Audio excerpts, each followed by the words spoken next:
সর্বদুঃখ সংহন্তি সর্বদুঃখ বিনাশিনী সুখদা মুক্ষদা গঙ্গা গঙ্গৈব পরমাম গতি। মা গঙ্গার চরণে আমার প্রণাম। সর্বদুঃখ সংহারিণী সর্বদুঃখ বিনাশিনী সর্বদা সুখদায়িনী মোক্ষদায়িনী মা গঙ্গাকে নিয়ে আজকের আমার এই প্রচেষ্টা। মহাভারতে বলা হয়েছে সত্যযুগে সকল স্থানই তীর্থ, ত্রেতাতে বলা হয়েছে সকল পুষ্করই শ্রেষ্ঠত্ব, দাপরের শ্রেষ্ঠ তীর্থ হল কুরুক্ষেত্র, আর কলিযুগের শ্রেষ্ঠ তীর্থ হল গঙ্গা। অর্থাৎ আমরা যে কলিযুগে আছি সেই কলিযুগের শ্রেষ্ঠ তীর্থই কিন্তু গঙ্গা। তাই সনাতন বিশ্বাস মতে কল্লোলিনী গঙ্গাকে বলা হয় পতিত পাবনী, পতিত উদ্ধারকারিণী, অর্থাৎ তিনি পাপীদের উদ্ধারকারিণী। যুগ যুগ ধরে এই মহাদেশে গঙ্গা জল পান করা হয় অতি পবিত্র জ্ঞানে। সনাতন ধর্মীয় সকল মাঙ্গলিক অনুষ্ঠান গঙ্গা জল ছাড়া কখনোই সম্পূর্ণ হয় না। বলা হয় গঙ্গার স্নান করলে সকল পাপ নাশ হয়, যা আমরা এই 2025-এ আমরা গঙ্গাসাগর স্নানে ইউপিতে উজ্জয়িনীতে যেটা হয়েছে আমরা সকলেই দেখেছি কিভাবে মানুষ এই গঙ্গা স্নানের জন্য মরিয়াছিলেন। একবার দেবী পার্বতীর দুই সখী জয়া ও বিজয়া দেবীর কাছে প্রার্থনা করলেন যে সকল তীর্থ দর্শন ও তীর্থ স্নান করতে চান। দেবী তাদের অভিলাষ পূর্তির জন্য আশ্বাস প্রদান করলেন। এরপর তাদেরকে গঙ্গা তটে নিয়ে যান দেবী পার্বতী এবং গঙ্গা দর্শন করান এবং গৃহে প্রত্যাবর্তন করান। সখীদ্বয় বিস্মিত হয়ে জিজ্ঞাসা করেন, হে দেবী, আমাদেরকে তো একটি মাত্র তীর্থ দর্শন করানো হলো, আমরা তো বহু তীর্থস্থান দর্শন ও তীর্থস্নান করতে চেয়েছিলাম। দেবী পার্বতী উত্তর দিলেন, গঙ্গা সর্বতীর্থ জননী ও সর্বধর্মের প্রসবিত্রী, তাই গঙ্গা দর্শনে সকল তীর্থ পরিভ্রমণ ও দর্শন সম্পন্ন হয়। এবার আসি আমাদের মা গঙ্গা মর্তে কেন এলেন এবং এলেনই বা কিভাবে, কি কারণে তাকে এত পবিত্র মানা হয়, বা গঙ্গা কে ছিলেন, মা গঙ্গা কে ছিলেন, কেন গঙ্গার জল এত ব্যাপকভাবে ব্যবহৃত হয় সনাতনী মাঙ্গলিক অনুষ্ঠানে, গঙ্গার জলে স্নান করে কি কি ফল পাওয়া যায়, গঙ্গার জলে স্নান করলেই কি সব পাপ ধুয়ে যায়, কিরূপ বা কোন মন্ত্র উচ্চারণে দেবী গঙ্গাকে সন্তুষ্ট করা যায়, এই প্রশ্নগুলি নিশ্চয়ই এখন আপনাদের মনে উঁকি দিচ্ছে। আমরা বিশ্বাস করি আমাদের সকলেরই জানা দরকার যে এই সকল প্রশ্নের উত্তর আসলে সনাতনের রত্নগর্ভে থেকে জ্ঞান আরোহণ করি। বৈষ্ণব মতানুসারে ব্রহ্মা তার কমণ্ডলু জল নিয়ে সুশ্রদ্ধ চিত্তে বিষ্ণুর পদধৌত করেছিলেন। সেই শ্রীপাদ ধৌত জল থেকেই জন্ম হয় মহাপবিত্র মা গঙ্গার। এবার আসি মা গঙ্গা কিভাবে মর্তলোকে অবতীর্ণ হলেন। ভগবান শ্রীরামচন্দ্রের পূর্বপুরুষ ছিলেন রাজা সাগর। তিনি ছিলেন যেমন ধার্মিক তেমনই পরাক্রমশালী। তাঁর দুই স্ত্রী ছিল কৌশিনী ও সুমতি। তাদের গর্ভজাত 60,000 পুত্র বলা হয়, কিন্তু 60,000 পুত্র তাদের ছিল না, তাদের একটি পুত্র ছিল। 60,000 পুত্র কেন বলা হয়েছে, যেহেতু তিনি ধার্মিক ছিলেন, তাদের প্রজাদের এতটাই শ্রদ্ধা করতেন বা স্নেহ করতেন, সেই প্রজাগুলি তাকে পিতা হিসাবেই কিন্তু মানা হতো। তাই আমরা বলা হয় যে ওনার 60,000 পুত্র ছিল, কিন্তু তা নয়, 60,000 পুত্র কিন্তু ছিল না, 60,000 তাদের প্রজা ছিলেন, কিন্তু এত ভালোবাসা দিতেন যে তারা নিজেকে রাজাকে পিতা হিসাবেই মনে করতেন। এবারে আসি যে এই পরাক্রমশালী রাজা 100টি অশ্বমেধ যজ্ঞের আয়োজন করেছিলেন। এর মধ্যে 99টি যজ্ঞ তিনি অনায়াসেই সম্পন্ন করে ফেললেন। বাকি রইল একটি মাত্র অশ্বমেধ যজ্ঞ। এই একটি যজ্ঞ সুসম্পন্ন হলেই তিনি দেবরাজ ইন্দ্রের চেয়েও বেশি শক্তিশালী হয়ে যাবেন। তাই দেবরাজ ইন্দ্র ভয় পেলেন এবং এই যজ্ঞের ফলাফল নিয়ে শঙ্কিত ছিলেন। এদিকে যথাসময় 100তম অশ্বমেধ যজ্ঞের কার্যক্রম সূচিত হল। ঈর্ষান্বিত দেবরাজ ইন্দ্র এই যজ্ঞ যাতে না হয়, অর্থাৎ বিফল হয়, তাই তিনি চুপি চুপি চুরি করে ফেললেন ওই যজ্ঞের অশ্বটি। তারপর ওই অশ্বটিকে বেঁধে রেখে আসলেন পাতালের ধ্যানমগ্ন কপিল মুনির আশ্রমে, যার ফলে রাজা সাগর অশ্বমেধ যজ্ঞ সম্পন্ন করতে পারলেন না। তাই যজ্ঞের ঘোড়া খুঁজে বের করার জন্য রাজা সাগর তার যে 60,000 পুত্র ছিলেন সেই 60,000 পুত্রকে অশ্বমেধ যজ্ঞের সেই ঘোড়া খুঁজতে শুরু করতে পাঠালেন। ত্রিলোকের প্রত্যেক প্রান্তে তারা খোঁজাখুঁজি করতে লাগলেন। অবশেষে পাতালপুরীতে কপিল মুনির আশ্রমে যজ্ঞের ঘোড়া খুঁজে পেলেন তারা। কিন্তু সেই দুর্বুদ্ধি রাজকুমারগণ অর্থাৎ সেই প্রজাগণ ভেবে বসলেন যে কপিলমুনি স্বয়ং হয়তো এই যজ্ঞের ঘোড়া অপহরণ করেছেন। তাই তারা মুনিকে চোর অপবাদ দিতে লাগলেন, তার ধ্যান ভঙ্গ করলেন। একে তো দীর্ঘকালের তপস্যা ভাঙনের জন্য সেই অপরাধে চোর অপবাদও দিলেন। মারাত্মকভাবে ক্ষুদ্র হলেন কপিলমুনি, রেগে গেলেন এবং তার শরীর থেকে নির্গত হলো ভয়ঙ্কর ক্রোধাগ্নি। সেই ক্রোধাগ্নি নলে পুড়ে ভস্মীভূত হয়ে গেলেন সেই 60,000 রাজপুত্র। দীর্ঘদিন অপেক্ষা করার পরও 60,000 রাজপুত্র ফিরলেন না। তখন রাজা চিন্তিত হলেন। তার দ্বিতীয় স্ত্রী সুমিতপুত্র তথা অসঞ্জের পুত্র অংশুমানকে পাঠালেন তাদের খোঁজে। পিতামহের নির্দেশ, অংশুমান যজ্ঞের ঘোড়া ও কাকাদের খুঁজতে গিয়ে কপিলমুনির আশ্রমে পৌঁছলেন। তিনি আশ্রম প্রাঙ্গণে খুঁজে পেলেন রাজা সাগরের সেই অশ্বমেধ যজ্ঞের ঘোড়া। কিন্তু আশ্রমের প্রাঙ্গণে বিপুল পরিমাণ মানুষের দেহভস্য দেখে তার মনে সন্দেহ উদ্রেক হলো। তিনি তখন কপিলমুনির আরাধনা করে তার ধ্যান ভঙ্গ করলেন। অংশুমানের ভক্তিতে সন্তুষ্ট হলেন কপিলমুনি, তাকে যজ্ঞের ঘোড়া ফিরিয়ে নিয়ে যেতে নির্দেশ দিলেন। একসময় অংশুমান তার আশ্রম চত্বরে পড়ে থাকা মানুষের দেহভস্মের কথা মুনিকে জিজ্ঞাসা করলেন। কপিলমুনি তাকে তার পিতৃবদ্ধের দুর্বুদ্ধিতার এবং তাকে অপমান করার জন্য অংশুমানকে সবকিছু খুলে বললেন। তিনি আরও বললেন যে এই পাপে এই ভস্মীভূত রাজকুমারগণ প্রেতলোকে প্রাপ্ত হয়েছে এবং তাদের আত্মার উদ্ধার তথা মুক্তি লাভের অপেক্ষায় অনির্দিষ্ট কাল ধরে তারা অপেক্ষা করছে। তখন অংশুমান আরও কাতর হয়ে মুনির কাছে ওই 60,000 পিতৃবদ্ধের মুক্তির উপায় জানতে চাইলেন। মুনি বললেন, তোমার 60,000 পূর্বপুরুষ মহাপাপী, তাদের মুক্তি শুধুমাত্র পবিত্রতম গঙ্গার স্পর্শেই কিন্তু সম্ভব। এরপর মুনি পুনরায় ধ্যানমগ্ন হলেন আর অংশুমান ও যজ্ঞের ঘোড়া নিয়ে ফিরে এলেন পিতামহের কাছে। মহারাজ সাগর তার অশ্বমেধ যজ্ঞ সম্পন্ন করলেন, বৈকি 60,000 পুত্রের মিত্র শোকেও কুড়ে কুড়ে খাচ্ছিল তাকে। শত সহস্র চেষ্টা করেও তিনি গঙ্গা দেবীকে সন্তুষ্ট করতে পারলেন না। কিছুকাল পরে তিনি বিফল ও মনোরথ হয়ে মর্তধাম ছেড়ে চিন্ময় ধামে প্রস্থান করলেন, অর্থাৎ মৃত্যুবরণ করলেন। সাগর রাজার পরে তার পুত্র অংশুমান অনেক স্তবদি করলেন, পূজাপাঠ করলেন, গঙ্গাকে মর্তলোকে আনতেও তিনি ব্যর্থ হলেন। অংশুমানের পুত্র দিলীপও অনেক তপস্যা করে গঙ্গা মাকে এই মর্তলোকে আনতে পারলেন না। অবশেষে উভয়ে মৃত্যু হলে দিলীপের সন্তান ভাগীরথী বহুকাল পরমাত্মা বিষ্ণুর আরাধনা করেন। পরম পুরুষোত্তম ভগবান শ্রী বিষ্ণু ভগীরথের আরাধনায় সন্তুষ্ট হয়ে বললেন, হে রাজন, আমি তোমার তপস্যায় সন্তুষ্ট হয়েছি, এখন তুমি তোমার প্রার্থনার মত বর চাও। ভগীরথ বললেন, হে প্রভু, হে ভগবান, আমার পিতৃপুরুষগণ ব্রহ্ম শাপে ভস্মীভূত হয়েছেন, তাদের উদ্ধারের জন্য গঙ্গা দেবীকে আমি ধরণীর তলে নিয়ে যেতে চাই, যিনি বর্তমানে ব্রহ্মার কমণ্ডলুতে এবং আপনার চরণে বসবাস করেন। সেই গঙ্গা এখন আপনার অনুতে অনুগত রয়েছেন। হে প্রভু, আপনি যদি কৃপা করেন দ্রব্যময়ী গঙ্গা দেবীকে তনু হতে বহিঃপ্রকাশ করে তবেই আমার পিতৃপুরুষগণ মুক্তি লাভ করবে। হে জগন্নাথ, হে কৃপাময় প্রভু, আপনি এবার দান করলেই আমি কৃতার্থ হই। তখন বিষ্ণু বললেন, হে বৎস, আমি তোমার মনস্কামনা পূর্ণ হবার বর প্রদান করছি।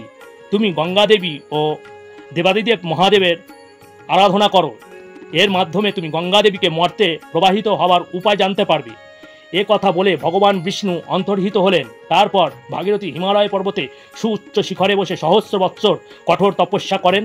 এতে গঙ্গা দেবী সন্তুষ্ট হয়ে রাজা ভাগীরথী দর্শন প্রদান করেন, তার অভিলাষিতা বর প্রদান করার আদেশ করেন।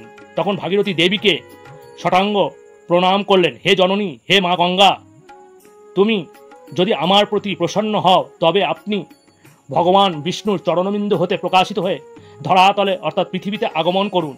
ধরণীর তলে বিবরণ পথ দ্বারা গমন করে ব্রহ্ম কপালিনী ভস্মীভূত আমার পিতৃপুরুষগণ উদ্ধার করুন, যা কপিলমুনির আশ্রমে ভস্মীভূত হয়ে আছে। তখন গঙ্গা বললেন, হে বৎস, তাই হবে।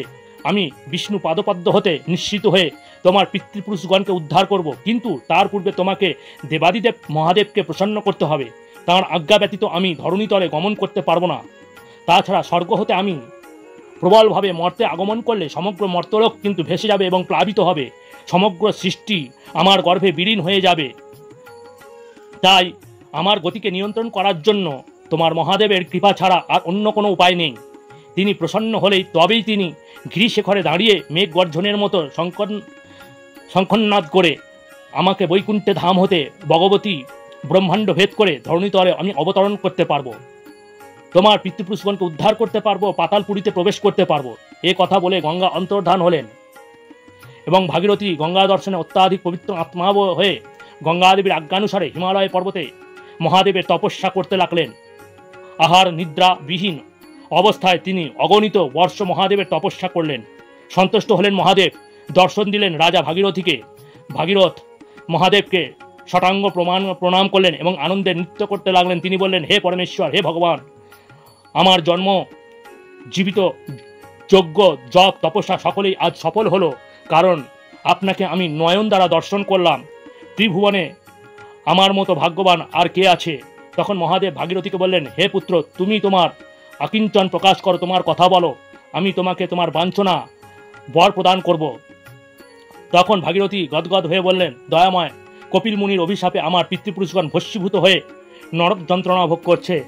তাদের উদ্ধারের জন্য আমি গঙ্গা দেবীকে পৃথিবীর অর্থাৎ ধরণীতলে আনতে চাই, আনার চেষ্টা করছি, কিন্তু তিনি আপনার আজ্ঞা ব্যতীত ধরণীতলে বা পৃথিবীতে তিনি অবতীর্ণ হতে চাইছেন না। এছাড়া তীব্র বেগবতী মা গঙ্গাকে অবতরণ নিয়ন্ত্রণ করার ক্ষমতা আর কারোর নেই। হে কান্তে, হে ভব, হে পুরুষোত্তম, হে মহাদেব, আপনি আজ্ঞা করুন যাতে ত্রিলোক তারিণী গঙ্গা মহাবেগবতী হয়ে নদীরূপে ধরণীতলে পবিত্র করে আমার পিতৃপুরুষগণকে উদ্ধার করতে পারে এবং পাতালে প্রবেশ করতে পারে। তখন মহাদেব বলেন, হে বৎস, তুমি অতি নিঃস্বার্থ। পিতৃপুরুষের উদ্ধার হেতু তোমার যে ত্যাগ তা জগৎ অত্যন্ত বিরল। আমি তোমার মনস্কামনায় পূর্ণ হয়েছি, আশীর্বাদ করছি। ভগীরথ মহাদেবকে দণ্ডবত প্রণাম করে বললেন, হে দয়াময়, আপনার কৃপায় আমি কৃতার্থ হলাম। এরপর মহাদেব সন্তুষ্ট হাসি নিয়ে অন্তর্হিত হলেন। এবার গঙ্গার আরোহণ পালা। বিষ্ণু পদধৌত গঙ্গাকে ব্রহ্মা তার কুমণ্ডলী ধারণ করলেন। এরপর ব্রহ্মা গঙ্গার ধারাকে পৃথিবীর দিকে প্রক্ষিপ্ত করলেন। এদিকে কৈলাসে দণ্ডায়মান শিব তীব্র প্রবল বেগবতী গঙ্গার গতিবেগ মন্থর করতে গঙ্গাকে নিজের জটা জালে আবদ্ধ করে ফেললেন। তারপর তিনি একে একে জটা অবমুক্ত করে গঙ্গাকে বিভিন্ন শাখায় মুক্ত করেন। মুক্তি পেয়ে গঙ্গা তিন ধারায় প্রবাহিত আরম্ভ করলেন। স্বর্গের ধারার নাম হলো মন্দাকিনী, পাতালে হলেন ভগবতী, আর মর্তে হলেন অলকানন্দা বা গঙ্গা নামে। এই ধারাকে ভাগীরথীর পিছু পিছু যাওয়ার নির্দেশ দেওয়া হয়। মকর বাহিনী গঙ্গার মর্তের ধারাকে শঙ্খনাদে পথ দেখিয়ে নিয়ে চললেন মহামতি ভাগীরথী, অর্থাৎ সামনে শঙ্খ বাজিয়ে পথ চলেছেন ভগীরথ আর পেছনে অনুসরণ করে চলেছেন মা গঙ্গা। গঙ্গার স্পর্শে মর্তলোকের আনন্দে মুখরিত হয়ে উঠল, মরুভূমি হয়ে উঠল শয্যা শ্যামল, বন বনাঞ্চল শোভিত হয়ে উঠল পুত্র পুষ্পে, পাখির কলেবরে মুখরিত হয়ে উঠল চারদিক। মানুষ্যকুলের পূজা আরতি উলধ্বনি শঙ্খনাদ সঙ্গীত আকাশে বাতাসে মুখরিত করে তুলল।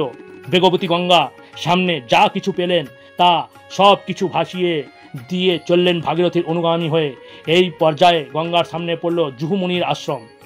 জলের তোড়ে তিনি ভাসিয়ে দিলেন সেই আশ্রমের সব কিছু। ধ্যানভঙ্গ হলো মুনির। নিজের আশ্রমকে বিধ্বস্ত অবস্থা দেখে ভয়ঙ্কর এরকম ক্রুদ্ধ হলেন তিনি।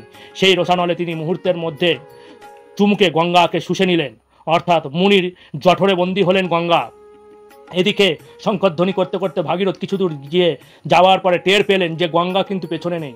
মাথায় আকাশ ভেঙে পড়ল। তৎক্ষণাৎ কিছু দূর পেছনে গিয়ে তিনি দেখলেন জুহুমুনির বিধ্বস্ত আশ্রম, এবং তারা বুঝতে আর বাকি থাকলো না আসল কি ঘটেছে।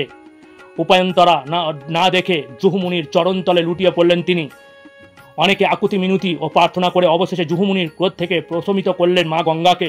ভাগীরথের প্রার্থনায় খুশি হয়ে মুনি তার জানু ভেদ করে গঙ্গাকে ফের মুক্তি দিলেন। তখন দ্রবময়ী গঙ্গা আপন মূর্তি ধারণ করে বললেন, হে মুনিবর, যখন আমি আপনার দেহ হতে নির্গত হয়েছি তখনই আপনি আমার পিতা হলেন। আপনার প্রতি আমার বিন্দুমাত্র অনুযোগ নেই। হে পিতা, জহুমুনির জানুদেশ থেকে নির্গত হওয়ার কারণে আমি জাহ্নবী নামেও এই সংসারে বিখ্যাত হব। যে ব্যক্তি জাহ্নবী নাম স্মরণ করবে তার পাপ তাপও দূরীভূত হবে। শুরু হলো আবার পথ চলা। পথ চলতে চলতে এক সময় ভাগীরথী পথের দিশা হারিয়ে ফেললেন। গঙ্গা দেবী ও সাগর রাজার বংশকে অন্বেষণ করতে করতে পরম বেগ ধারণ করে দক্ষিণ দিকে গমন করতে লাগলেন। এই পর্যায়ে সমুদ্রের নিকট উপস্থিত হলো জলশূন্য সমুদ্রকে পূর্ণ করে দিলেন তিনি। গঙ্গা যেখানে সাগর সাথে মিলিত হয় সেই স্থানে নাম হলো গঙ্গা। এরপর মাতা বসুন্ধরা অনুরোধ শর্ত ধারায় বিস্তৃত হয়ে শতদিকে গমন লাগলেন দেবী গঙ্গা। জলের শব্দে মহাকল্লোলে বহুদিকে ছড়িয়ে পড়ল স্রোত বিম্বিত গঙ্গা। মর্তে আগমন ঘটার স্মরণ করে। এখন ভারতের দক্ষিণ প্রান্তে অবস্থিত গঙ্গাসাগরে মকর সংক্রান্তিকে দিন আগমন ঘটে লক্ষ লক্ষ ভক্ত পূর্ণার্থীদের। এদিকে বিপন্ন হয়ে বিষ্ণুর প্রার্থনা আরম্ভ করলেন তিনি। ভাগীরথের স্তবে খুশি হয়ে শঙ্খচক্র গদা পদ্মধারী বিষ্ণু আবির্ভূত হলেন। বিষ্ণু গঙ্গাকে বললেন, এখন থেকে তোমার সত্তা ও সাত্ত্বিক, রাজসিক, তামসিক এই তিন ধরনের প্রবাহিত হবে। রাজসিক আর তামসিক ধারা পূর্ব দিকে এক নতুন পথে প্রবাহিত হবে, আর সাত্ত্বিক সত্তামূল ধারা প্রবাহিত হবে কপিল মুনির আশ্রমে পৌঁছবে, যেখানে হাজার হাজার মানুষ কপিল মুনির আশ্রমে এই পূর্ণতিথিতে স্নান করে তাদের পাপ ধৌত করবে। ভারতের উত্তর পথে সব নদী প্রবাহে এসে মিশল গঙ্গার দুই ধারাতে, আর কৈলাসে পর্বত থেকে মহাদেব পদধৌত ব্রহ্মপুত্র এসে মিশল পদ্মার দিকে। আর ভাগীরথীর বিষ্ণু বললেন, তুমি এই নদীপথ অনুসরণ করে পেছনের দিকে ফিরে গেলে পথের দিশা আবার খুঁজে পাবে। তখন সেই পথে গঙ্গার সাত্ত্বিক ধারাকে নিয়ে মুনির আশ্রমে পৌঁছল, এবং এদিকে ভাগীরথী আস্তে আস্তে যেতে লাগলেন, এবং সেই সঙ্গে মা গঙ্গাও পেছনে পেছনে যেতে লাগলেন। অবশেষে যখন কপিল মুনির আশ্রমে গেলেন, এবং সেখানে এই কপিল মুনির আশ্রমে যাওয়ার পরে ভাগীরথীর পূর্বপুরুষ যেখানে ভস্মীভূত হয়েছিলেন, সেই ভস্মীভূতগুলোকে গঙ্গার মধ্যে বিলীন হয়ে যায়, এবং সেখানে বিলীন হয়ে যাওয়ার পর সেই মৃত রাজপুত্রদের আত্মা সেখান থেকে এবং প্রেতলোকে মুক্তি পায় এবং স্বর্গালোক অভিধাবিত হয়। এইভাবে মা গঙ্গা পৃথিবীতে আগমন করলেন ঋষি ভাগীরথী মনির দ্বারা।